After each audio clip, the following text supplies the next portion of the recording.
Le plan d'action de développement, c'est très simple. Une fois qu'on a une visibilité claire sur ce qu'est l'entreprise de service professionnel ou le cabinet par exemple, une fois qu'on a défini une stratégie, on en déduit une tactique. Cette tactique se décline sous forme de plan d'action de développement.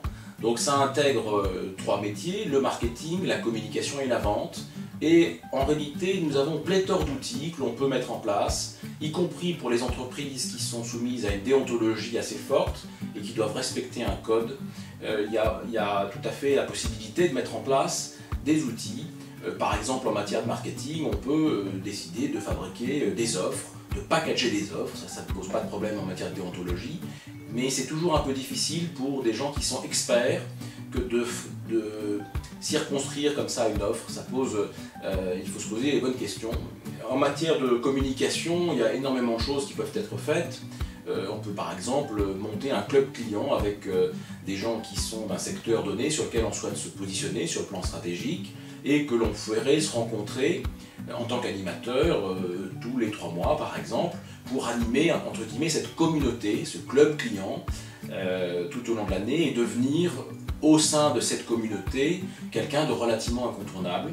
En matière de vente, par exemple, on peut mettre en place un plan de prospection, encore une fois, y compris auprès des entreprises de services professionnels qui sont soumises à un code de déontologie.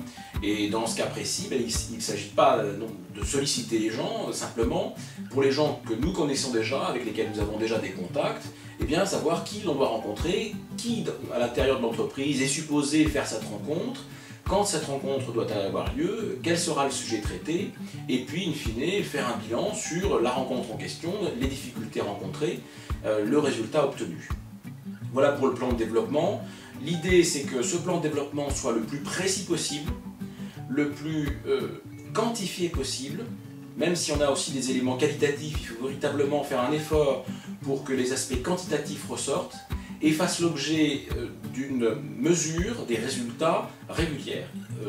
Éventuellement, l'idéal c'est d'avoir une mesure mensuelle et de voir les progressions ou les difficultés qui sont rencontrées pour les corriger. Dans tous les cas, un plan d'action de développement est quelque chose qui fonctionne dans la durée et qui doit servir de guide. C'est un peu comme un GPS en quelque sorte.